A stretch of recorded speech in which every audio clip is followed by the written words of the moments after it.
Hello students, last class में हमने discuss किया था types of spectra. Okay students, तो आज की क्लास में बच्चों हम डिस्कस करते हैं atomic spectrum of hydrogen. Okay, हमने बच्चों लास्ट क्लास में जैसा कि डिस्कस किया था कि हमारे पास 2 टाइप्स के स्पेक्ट्रा होते हैं, एमिशन स्पेक्ट्रा और एब्जॉर्प्शन स्पेक्ट्रा। तो मैं आपको पहले बता दूं हाइड्रोजन के लिए हम कौन सा स्पेक्ट्रा स्टडी करते हैं बच्चों, एमिशन स्पेक्ट्रा। ओके, हमें कौन सा स्पेक्ट्रा स्टडी करना है, एमिशन स्पेक्ट्रा। ओके, और एमिशन स्पेक्ट्रा में भी बच्चों आपको कौन सा स्पेक्ट्रा हमें स्टडी करना है, डिसकंटिन्यूअस स्पेक्ट्रा, क्योंकि हमारे सिलेबस में डिसकंटिन्यूअस स्पेक्ट्रा है। और डिसकंटिन्यूअस स्पेक्ट्रा में भी बच्चों बैंड स्पेक्ट्रा नहीं है, लाइन स्पेक्ट्रा है, जो हम डिस्कस करेंगे हाइड्रोजन के केस में। ओके स्टूडेंट, तो देखो बच्चों, हाइड्रोजन गैस के स्पेक्ट्रा को कैसे ऑब्जर्व किया जाता है, ठीक है, ध्यान से सुनना। ठीक है, ये देखो बच्चों, ये पहले से मैंने डायग्राम बना लिए है, ठीक है, ताकि आपको समझ में आ जाए। देखो हमारे पास क्या है बच्चों, एक डिस्चार्ज ट्यूब है, हमने वहाँ पे हाइड्रोजन गैस को फिल किया हुआ है एट लो प्रेशर। ठीक है, hydrogen gas is filled at low pressure and is taken in the discharge tube. Okay, अब बच्चों देखो यहाँ पे जब इलेक्ट्रिक डिस्चार्ज यहाँ पे हमें से कनेक्ट किया है, ठीक है, तो यहाँ से क्या होगी बच्चों, यहाँ से लाइट एमिट होगी। और जब हम इस लाइट को प्रिज्म के ऊपर फॉल डाउन करवाते हैं तो आपको क्या नज़र आता है, यहाँ पे आपने क्या लगा दी, एक फोटोग्राफिक प्लेट। ठीक है, यहाँ पे आपने एक स्क्रीन लगा दी, ठीक है, जिसके ऊपर आपको पैटर्न चाहिए, ठीक है, कि क्या पैटर्न बनेगा। तो आप क्या देखते हो बच्चों, जब आप हाइड्रोजन गैस, ठीक है, को फिल करते हो एट लो प्रेशर पे इलेक्ट्रिक डिस्चार्ज ट्यूब में और उसे प्रिज्म से पास करवाते हो, तो आपको यहाँ पे 6 लाइंस ऑब्जर्व होती हैं।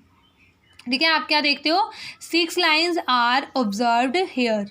ठीक है, ओके स्टूडेंट्स, यहाँ पे 7 बनी हुई है बच्चों, 6 बना लेना। ठीक है, 6 lines are observed here on the screen.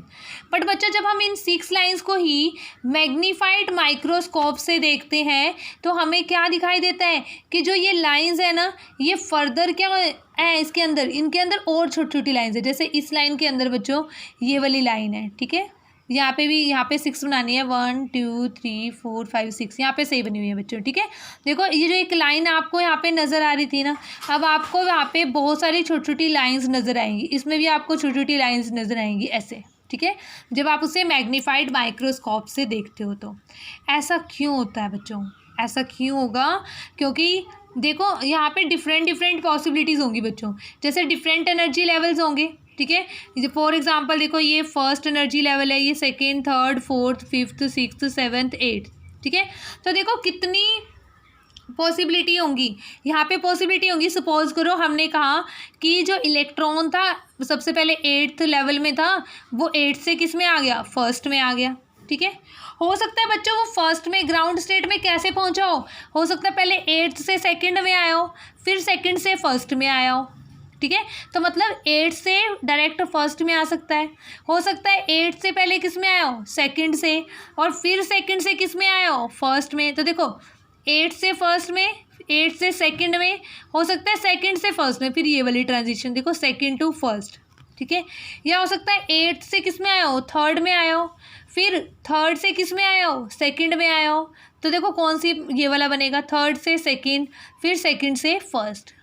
ऐसे ही हो सकता है 8 से फोर्थ में आया हो, फिर फोर्थ से थर्ड में आया हो, फिर थर्ड से सेकंड में आया हो, फिर सेकंड से फर्स्ट में। ऐसे ही बच्चों हो सकता है 8 से फिफ्थ में आया हो, फिफ्थ से फोर्थ में। ठीक है, अब देखो ये तो 8th से फर्स्ट की बात की है, ऐसे ही बच्चों 7th से फर्स्ट हो सकता है।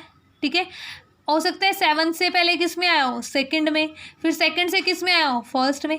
तो अगेन मतलब यहाँ पे कितनी सारी पॉसिबिलिटीज़ बनती है, उसी के कारण हमारे पास क्या बनती है बच्चों, a number of lines are observed when the spectra of hydrogen is seen through magnified microscope. Okay, तो उन्हीं पॉसिबिलिटीज़ को, सभी पॉसिबिलिटीज़ को अगर हम कंबाइन कर ले तो हमारे पास इसको ड्रॉ करने का, इन लाइंस को ड्रॉ करने का हमारे पास बहुत ही ईजीएस्ट वे है, इजी मेथड है बच्चों। क्या करेंगे, पहले एनर्जी लेवल डायग्राम ड्रॉ करो। ठीक है, आपने ये एनर्जी लेवल डायग्राम ड्रॉ कर दिया। ठीक है, तो उसके बाद क्या करो बच्चों, एनर्जी लेवल्स के बाद ऐसे डिफरेंट पॉसिबिलिटीज़ बनाओ कि पहले बना दो बच्चों कि 8th से ना 8 से फर्स्ट में आ रहे हैं इलेक्ट्रॉन, 7 से फर्स्ट में, 6 से फर्स्ट में, 5th से, 4th से, 3rd से, 2nd से। ओके, मतलब सभी लेवल से इलेक्ट्रॉन कहाँ पे आ रहा है? फर्स्ट में, मतलब ग्राउंड स्टेट में डायरेक्ट आ रहा है। ठीक है, और इसको नाम क्या दे दिया गया बच्चों? लामन सीरीज। लामन सीरीज में N1 क्या है बच्चों? 1। ठीक है, N1 क्या है? 1, N2 क्या है? 2, 3, 4। मतलब लास्ट में इलेक्ट्रॉन कहाँ पे आएगा? फर्स्ट एनर्जी लेवल में। ठीक है, और कहाँ से आएगा? किसी भी लेवल से आ सकता है, 2, 3, 4 एंड सो ऑन। उसके बाद बच्चों एक पॉसिबिलिटी ये बनाओ कि हायर एनर्जी लेवल से इलेक्ट्रॉन कहाँ पे आ रहा है? सेकेंड एनर्जी लेवल में। और इस जो यहाँ पे इन लाइंस को नाम क्या दे दिया गया? Balmer series. ठीक है, फिर ऐसे ही जो हायर एनर्जी लेवल से थर्ड में आएंगे। ठीक है, इस तरीके से हमारी सारी पॉसिबिलिटीज़ भी कवर हो जाएंगी और हम ईजीएस्ट वे से हाइड्रोजन स्पेक्ट्रा को ड्रॉ भी कर सकते हैं। ठीक है, इसकी लाइंस को हम क्या कर सकते हैं? ड्रॉ कर सकते हैं बच्चों। तो कोई यहाँ पे क्या आ गए? थर्ड में आ गए। यहाँ पे फिर हायर एनर्जी लेवल से फोर्थ एनर्जी लेवल में, यहाँ पर फिफ्थ में। तो इनके नाम किस तरीके से बच्चों? जहाँ पे फर्स्ट में आता है उसे लामन सीरीज़, जहाँ पे सेकंड में आता है उसे बाल्मर सीरीज़, और जहाँ पे थर्ड लेवल में इलेक्ट्रॉन वापस आते हैं उसे Paschen series, then Brackett and then Pfund series. Okay students, तो यहाँ पे N1 की वैल्यू 1, N2 की value 2, 3, 4 higher value, N1 2, N2 3, 4 in Paschen series N1 is 3 and N2 is higher value 4, 5 and 6 on. Bracket series N1 is equal to 4, N2 is equal to 5, 6 and so on.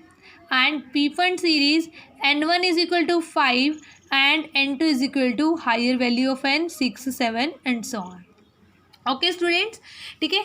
तो बच्चों इसमें एक important question है जो कई बार competitive exam में आपसे पूछा जा सकता है। वो क्या है बच्चों? इसमें से पूछा जा सकता है which of the series belongs to visible region. Okay, तो विजिबल रीजन में कौन सी सीरीज होती है बच्चों? Balmer series.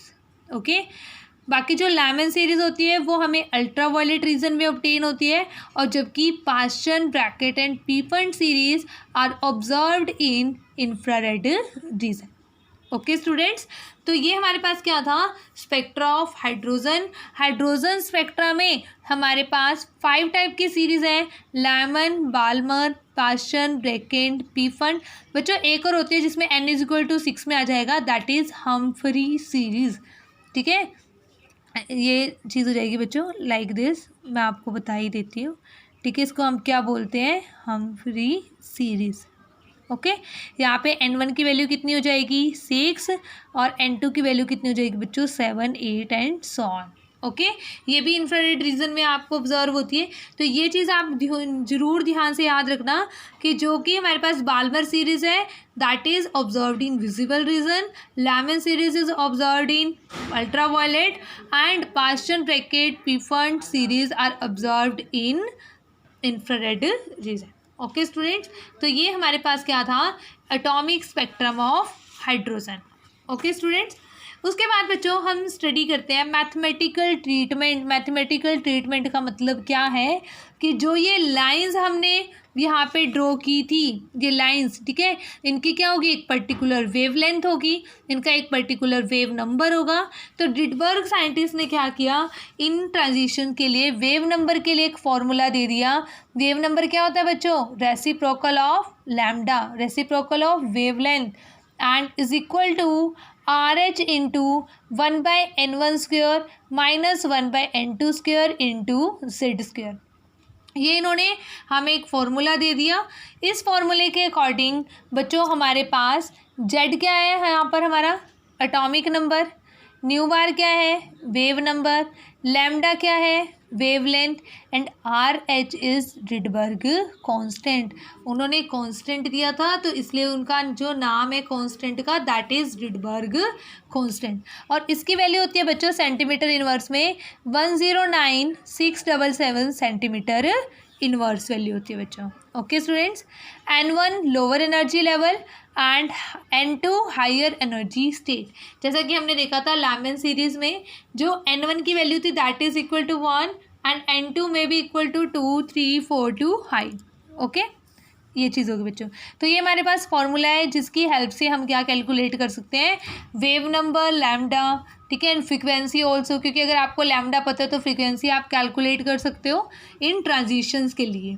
ओके स्टूडेंट्स, अब बच्चों देखो यहाँ पर डेरिवेशन ऑफ फॉर्मूला, देखो ये फॉर्मूला आता कैसे है, ठीक है, इन एक्चुअल में ये फॉर्मूला कैसे आता है ये मैं आपको बताने जा रही हूँ, ठीक है। ये सिलेबस का पार्ट नहीं है कि डेरिवेशन कहाँ से आएगा, बट स्टूडेंट्स अगर आप ये फॉर्मूला भूल जाओ तो आप इसको 2 मिनट में कैलकुलेट कर सकते हो, ठीक है, डिराइव कर सकते हो। देखो बच्चों इसमें इन एक्चुअल में हो क्या रहा है, हायर एनर्जी लेवल से, ठीक है, हायर एनर्जी लेवल से इलेक्ट्रॉन कहाँ पे आ रहा है, लोअर एनर्जी लेवल में। तो सपोज करो हमने एक पर्टिकुलर एनर्जी लेवल सपोज कर लिया, तो यहाँ पे क्या हो रहा है, ये N1 और ये क्या हो जाएगा N2, मतलब N2 से N1 में आ रहा है, इसकी एनर्जी निकाल लो और इस लेवल की एनर्जी निकाल लो, दोनों का डिफरेंस निकाल लो, वही तो होगा ना, that is equal to delta E, तो वही तो होगा ना यहाँ पर, तो इसी से तो हमें पता चलेगा। तो डेल्टा ई क्या है बच्चों, EN2 minus EN1 means energy of higher energy level and energy of lower energy level. Okay students, तो यहाँ पे वैल्यू कितनी होगी, -13.6 Z स्क्वायर अपॉन में N2 स्क्वायर, N स्क्वायर होता है ना फॉर्मूले में, तो यहाँ पे N2 स्क्वायर हो जाएगा बच्चे, और यहाँ पे N1 स्क्वायर हो जाएगा, ठीक है। अब ये माइनस माइनस प्लस, ठीक है, तो N1 स्क्वायर वाली क्वांटिटी क्या हो जाएगी, पॉजिटिव, और N2 स्क्वायर वाली क्वांटिटी क्या आ जाएगी बच्चों हमारे पास, नेगेटिव। तो यहाँ पे हमने क्या लिया, 13.6 Z स्क्वायर कॉमन लिया, यहाँ पे क्या बच गया, 1/N1 square minus 1/N2 square.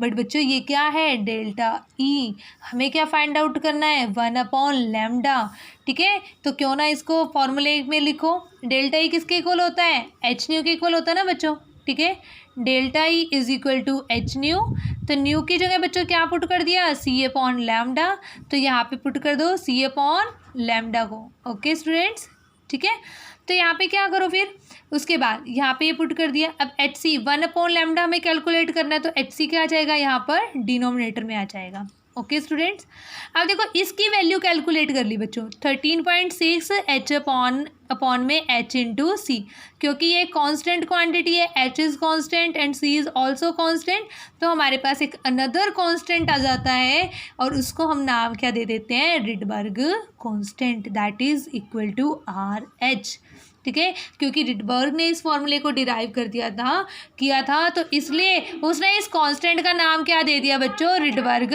Constant, और इसकी जब वैल्यू आती है वो कितनी आती है, 109677 सेंटीमीटर इनवर्स। ओके स्टूडेंट्स, तो हमारे पास यहाँ पे वेव नंबर किसके इक्वल आ गया, 109677 into 1/N1 square minus 1/N2 square into Z square, तो ये हमारे पास बच्चों क्या आ जाएगा, इसे हम क्या बोलते हैं, रिडबर्ग फार्मूला भी हम इसे बोलते हैं, ठीक है, क्या बोलते हैं इसे, रिडबर्ग फार्मूला। ओके स्टूडेंट्स, तो ये था हमारे पास हाइड्रोजन स्पेक्ट्रम, और हाइड्रोजन स्पेक्ट्रम में जो हमें ट्रांजिशंस ऑब्जर्व होती है उनके लिए हम वेव नंबर को कैसे कैलकुलेट कर सकते हैं, ये हमने आज के लेक्चर में सीख लिया है। ओके स्टूडेंट्स, तो नेक्स्ट क्लास में हम डिस्कस करेंगे बच्चों हाइजेनबर्ग अनसर्टेनिटी प्रिंसिपल के बारे में। ओके स्टूडेंट्स, तो मिलते हैं नेक्स्ट क्लास में।